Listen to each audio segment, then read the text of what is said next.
Chapter 277. Adam and the patriarchs greet the homecomers. Adam puts many questions to Enoch.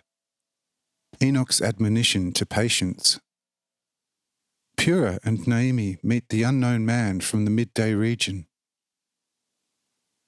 21st March, 1843.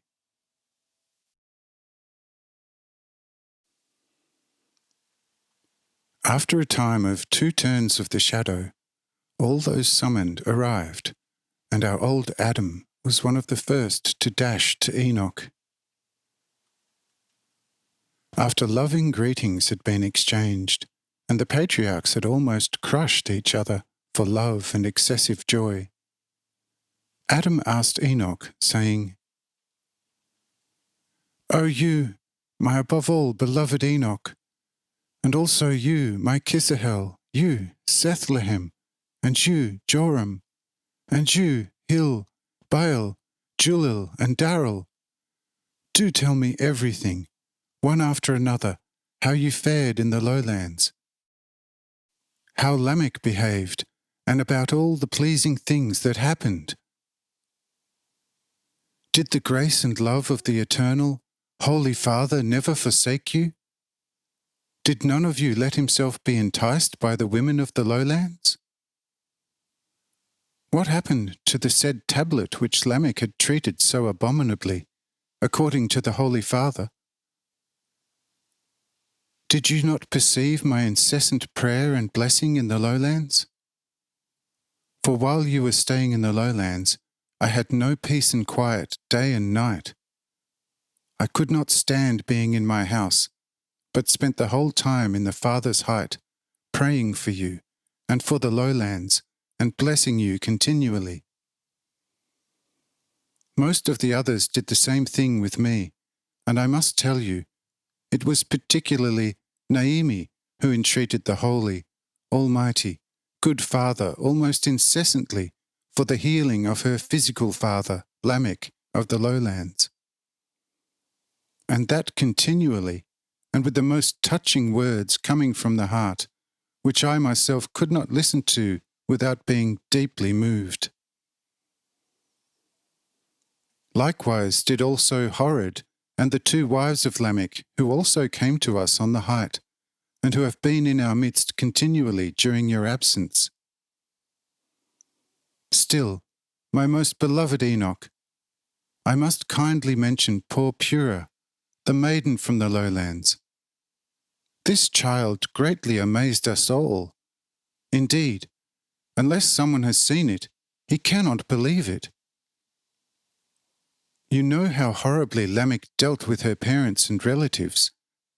And behold, despite all this, no one on the height prayed more for Lamech than this very same child, and that in such a stirring manner, with so much loving trust in the Holy Father, that I cannot help firmly believing the Holy Father to be continually visible to her alone.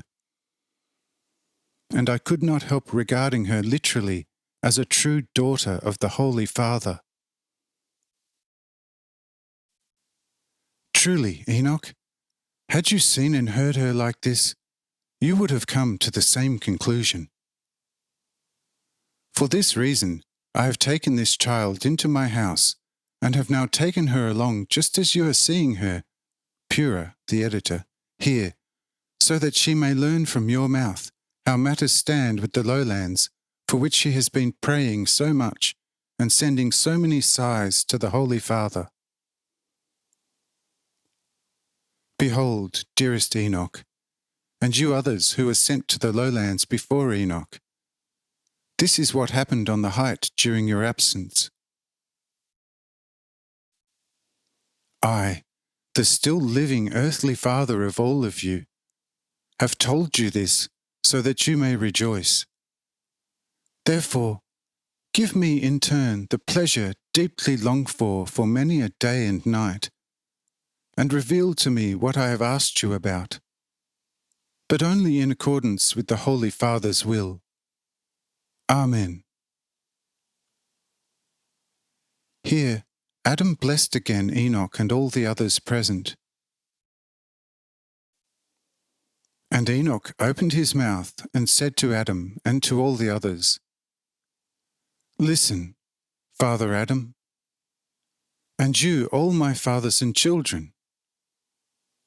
The holy, most loving Father has reserved for himself the joy to proclaim to you all what happened in the lowlands, and how matters now stand with them. Therefore, I am not allowed to right away fulfill your wish and reveal to you the conditions in the lowlands. But this you may learn in advance, namely, that unheard of things have happened in the lowlands.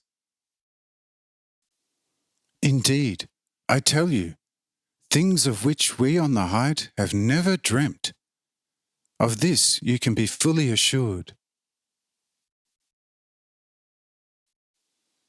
Just have a little patience, and the revelation will be before you and all you others, like a luminous morning sun. This is why I had to summon you, so that you may hear the good news. So just be patient until the Father comes as he has promised Purista, and your spirit will obtain the true light about the lowlands.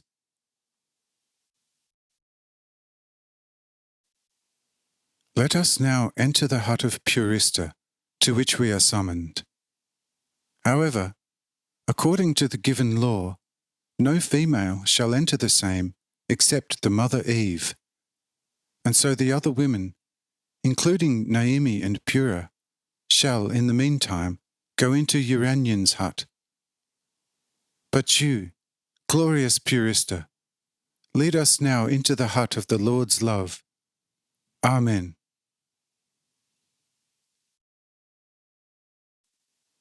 But Purista asked Enoch whether it would be wrong to take into the hut at least the poor purest Pura and Gamella, Lamech's wife. And Enoch said, Listen, if it were up to me, I would let the whole world enter. But I am not a lord over the divine order. The Lord arranged it thus.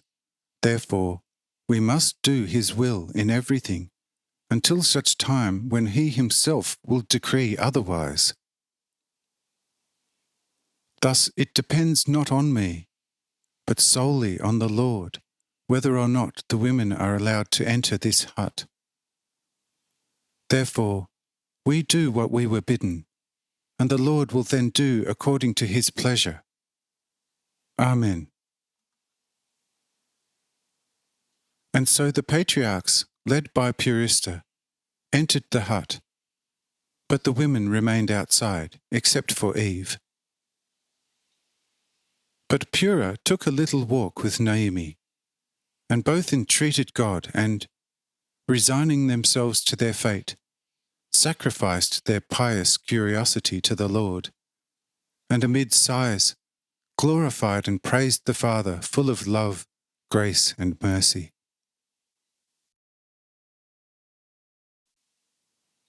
As these two were thus heaving a sigh, behold, there came a man from midday and went straight towards the two.